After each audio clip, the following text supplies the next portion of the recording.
Bun venit la un nou video tutorial despre citrice. Astăzi vom învăța cum tăiem lămâiul pentru a-l forma și pentru a favoriza fructificarea. În următoarele minute vom afla când, cum și de ce facem aceste tăieri la citrice. Voi face mai multe exemple pe mai multe plante de diferite dimensiuni în diferite faze de dezvoltare ale citricelor, ca să înțelegem mai bine când și cum și de ce se fac aceste tăieri. În acest prim exemplu avem o plantă de dimensiuni medii. Această plantă am folosit-o într-unul din clipurile mele, unde am explicat cum putem obține o ramură într-o parte mai săracă, unde era mai săracă de vegetație. Am creat acest lăstar nou. Aici a fost făcut altoiul. Am făcut un altoi prin apropiere. În acest moment pot să elimin ramura care a donat acest lăstar. Voi putea tăia de aici și de aici, dar nu asta este important. Deci acest prim exemplu este o plantă dezvoltată foarte viguros, are foarte multe ramuri. Sunt lăstari de floare care vor face fructe, lăstari lacomi care au generat o vegetație foarte abundentă. Această plantă a dat prioritate vegetației și nu florescenței. După cum vedeți, nu are deloc flori și nici fructe. Trebuie să facem acum tăieri pentru a stimula florescența și fructificarea. Deci, în primul rând, trebuie să identificăm lăstarii de floare, de florescență și de fructificare. Tocmai acești mici lăstari, care sunt crescuți pe un lăstar lacom, aceștia sunt lăstarii de florescență. De multe ori nu avem acest lăstar pe un lăstar lacom. Va trebui să reducem acești lăstari lacomi undeva la 5-6 cm sau 2-3 frunze putem lăsa. Facem aceste tăieturi atât de pentru a fructifica, dar și pentru a forma planta. În acest caz, acest lăstar lacom nu îl tai foarte drastic. Îl voi tăia undeva aici pentru a da o anumită formă plantei. Acești lăstari, chiar dacă sunt de florescență, de fructificare, ies puțin în afara desenului plantei mele. Eu vreau undeva la sfârșit să fie la această dimensiune. Deci voi tăia și aici, în această parte, și las doar acești doi lăstari. Fructele de obicei le fac chiar în vârful lăstarilor mici. Deci dacă las prea mulți lăstari de floare, de florescență, e posibil ca acești lăstari să se aplece foarte mult din greutatea fructelor. După cum vedeți și aici, la acest lăstar lacom, în vârf, a creat lăstari mici de floare, de florescență. Deci dacă pe acest lăstar mare va face florescența și fructificarea aici, vă dați seama unde va ajunge acest lăstar. Deci trebuie să le reduc foarte mult. Trec acum să tai acești lăstari, să reduc planta și să las ceea ce este nevoie. După această tăiere vă explic ce am lăsat și de ce. În acest prim exemplu avem o plantă dezvoltată foarte mult. Probabil din cauza spațiului limitat pe care îl avem în casă, trebuie să reducem destul de mult planta sau pur și simplu vrem să avem o plantă compactă. Vom tăia deci acești lăstari lacomi.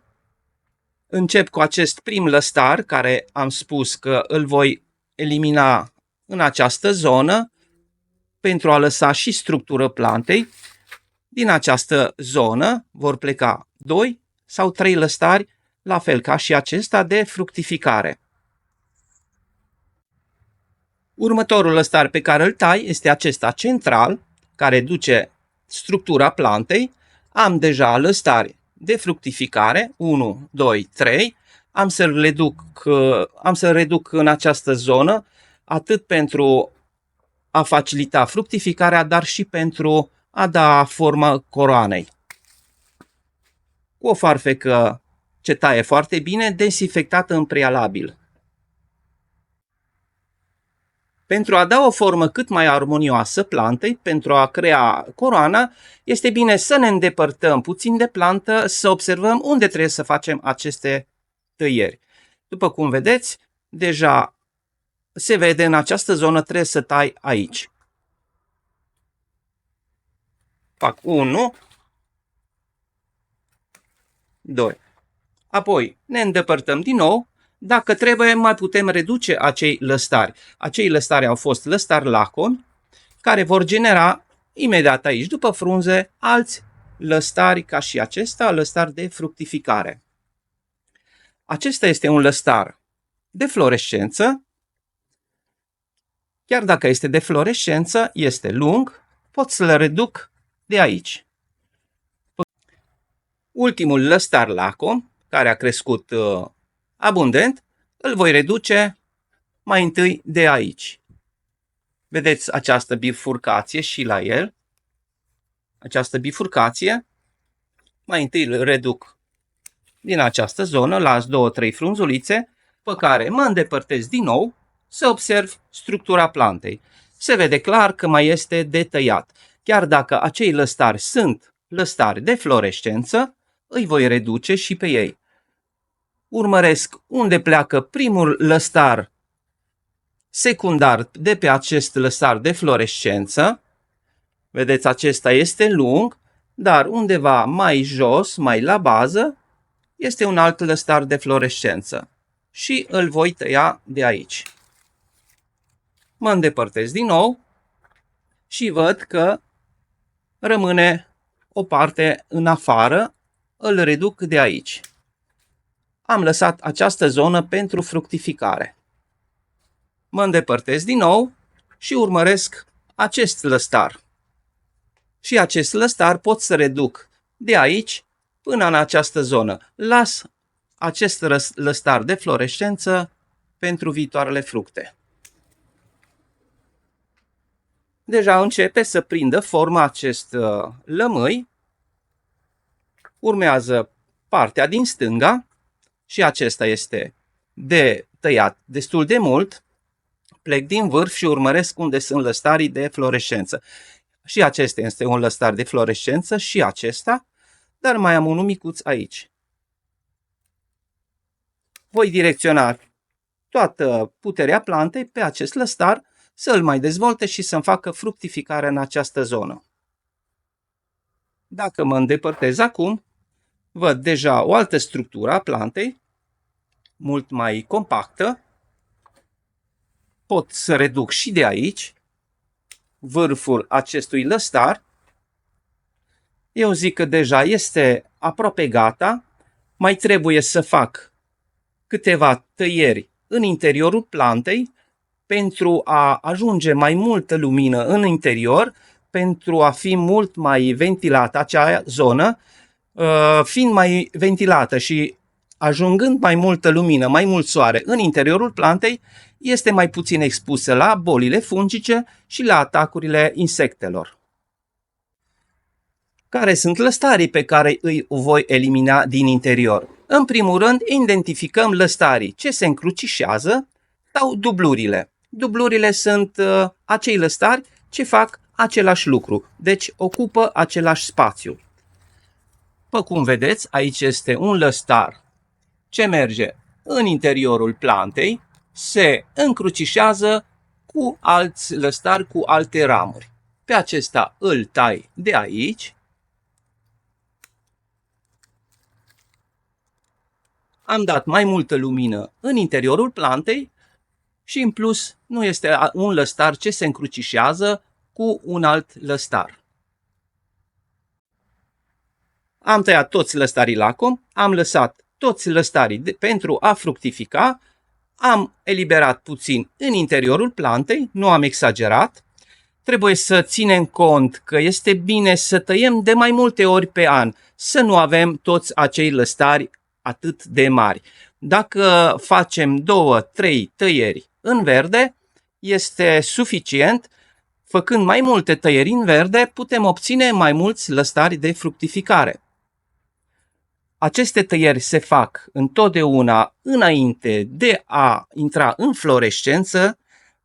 și mă refer în primăvară, în luna martie, aprilie, în funcție de dezvoltarea și de evoluția plantelor noastre în interior. Trebuie să ținem cont că plantele care sunt în interior nu corespund cu plantele care sunt cultivate în grădină, în zonele calde ale Europei. Deci noi trebuie să ne conformăm cu situațiile pe care le avem, temperaturile și modul de cultivare a plantelor noastre. Noi le cultivăm în apartament, le dăm altfel de temperaturi, nu reușesc să fac toate anotimpurile, deci plantele sunt puțin duse în eroare. Dacă facem aceste tăieri în toamnă, este posibil ca la plantele noastre să apară noi vegetații, să reintre în vegetație. Odată cu scăderea intensității luminii, aceste frunze se vor dezvolta într-un mod puțin anormal, se vor face puțin mai mari, se vor dezvolta mai mari decât în mod normal. Le lăsăm așa până în primăvară, după care acești lăstari care s-au dezvoltat în interior fără lumină, care vor face frunze foarte mari, putem să-i eliminăm. Un alt exemplu, o plantă crescută mai puțin viguros. Aici avem doar un lăstar lacom pe care îl voi reduce în această zonă, pentru că trebuie să formez și coroana. Îl tai chiar de aici. Aici va forma lăstarii mai micuți, acei lăstari pentru florescență și fructificare. În această zonă pot doar să scurtez vârful acestui lăstar, iar aici, efectiv, avem dubluri, deci lăstarii ce ocupă același spațiu. Aici putem să eliminăm aceștia doi și lăsăm unul. Eliminăm de aici, tăiem de aici, am redus semnificativ coroana, o coroană destul de echilibrată, posibil ca de aici să nască alți lăstari de floare, de florescență, după care vom veni și vom scurta acest vârf. Am reușit să-i dăm o formă cât mai armonioasă coroanei, să o vedem de jur împrejur. Vedeți că am lăsat lăstarii pentru florescență, acei lăstari mai subțiri, vor face flori aproape la toate frunzele, dar mai cu seamă în vârful acestor lăstari. Ulterior putem să reducem și acești lăstari dacă vom avea alți lăstari crescuți în această zonă în sezonul următor. Acesta este un alt exemplu, o plantă altuită de mine într-un clip făcut în primăvară, altoiul a fost făcut chiar aici, au plecat doi lăstari, s-au dezvoltat foarte mult. Vreau să vă spun că după altoire nu trebuie să facem tăieri de formare. Trebuie să lăsăm planta să se dezvolte, să creeze structură, să se îngroașe toți acești lăstari, pentru că acești lăstari vor fi structura principală a plantei. Deci dacă vin și tai această plantă, structura nu se va mai dezvolta atât de rapid. Cu cât mai multe frunze, cu cât lăstarii sunt mai înalți, cu atât se vor îngroșa atât acești lăstari, cât și tulpina, care va fi baza plantei. Deci, după altoire, nu se taie la acești lămâi. Îi lăsăm cel puțin 2-3 ani de zile să facă o coroană foarte bogată, după care facem tăierile de formare. În acest exemplu avem o dezvoltare foarte abundentă. Este o plantă de dimensiuni relativ mici, s-a dezvoltat foarte mult, a generat foarte mulți lăstari lacomi și în același timp este un pic cam prea compactă în interiorul plantei. Dacă vedeți, acesta este forma inițială a plantei. Acum vin și tai toți acești lăstari lacomi, îi tai undeva la o frunzuliță, două. Sunt prezenți și lăstarii pentru fructificare, deci lăstarii lacomi poți să-i tai destul de strâns, pentru că acești lăstari lacomi iau din energia plantei. Lăstarii lacomi consumă multă energie din interiorul plantei, energie necesară pentru a fructifica și pentru a duce la bun sfârșit fructul. am redus destul de mult. Planta deja a luat o formă armonioasă. Voi reduce semnificativ în interiorul plantei, chiar tăind și frunzulițe care se află aici în interior. Trebuie să dăm ventilație și să ajungă lumină și în interiorul plantei. Vedeți toți acești lăstari care sunt interior, care se încrucișează cu ramuri sau cu structura plantei, îi eliminăm. Dăm cât mai multă lumină în interiorul plantei.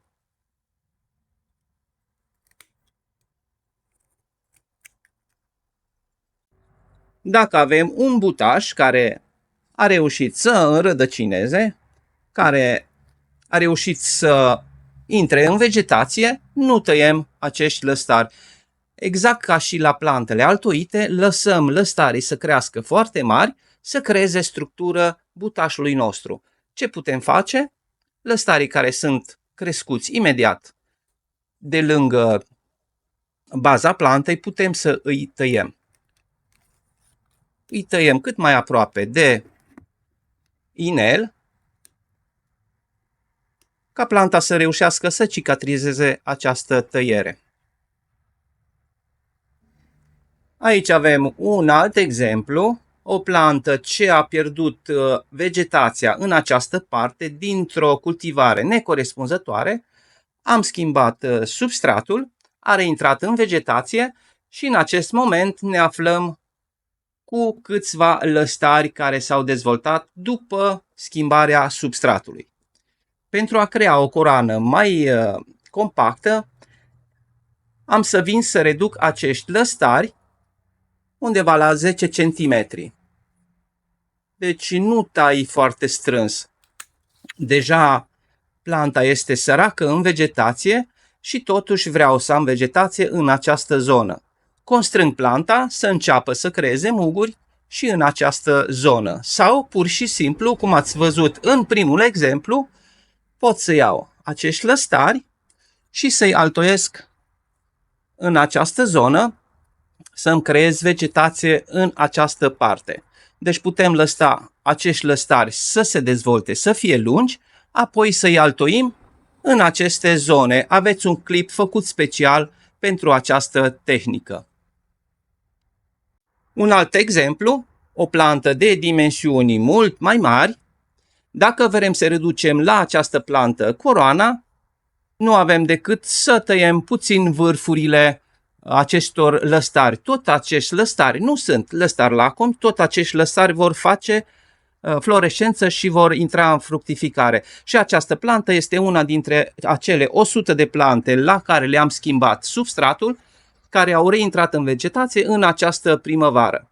Vor face flori chiar în vârful acestor lăstari și posibil la fiecare frunzuliță să facă flori și fructe.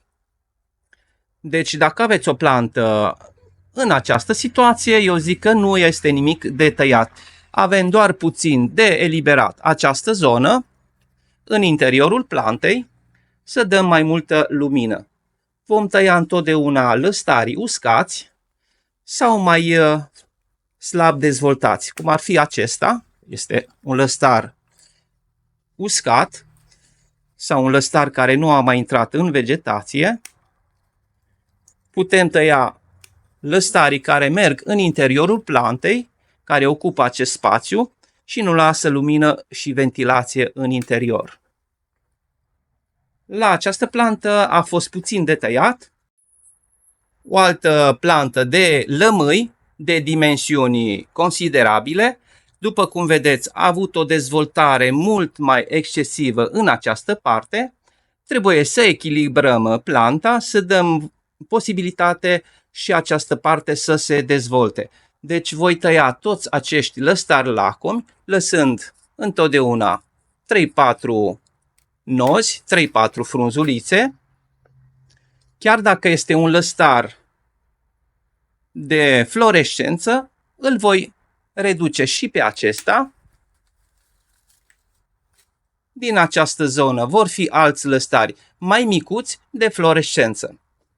Acest lăstar îl reduc și pe el, tai și aici vârful, să echilibrez coroana. Și pe acesta,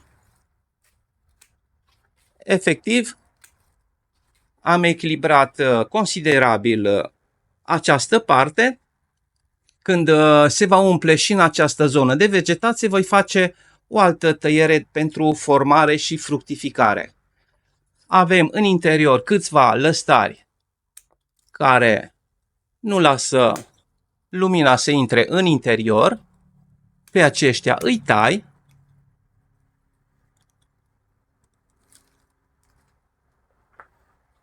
Și la această plantă nu a fost foarte greu. Ați văzut că este un procedeu mai greu de explicat decât de făcut. Nu se efectuează niciodată tăieri în lunile foarte friguroase și foarte călduroase. Deci decembrie, ianuarie, februarie nu ne atingem de plante, nu facem tăieri la aceste plante. Ca de altfel nici în luna iulie sau luna august. Luna septembrie, octombrie se poate tăia liniștit și în toată perioada de primăvară, atunci când avem creștere, atunci când necesită aceste tăieri. Pentru mai multe detalii și informații vă așteptăm pe pagina de Facebook. Suntem o comunitate destul de mare, cu experiență, vă putem răspunde la foarte multe probleme pe care le aveți la plantele de citrice. Până la următorul video, eu vă spun la revedere!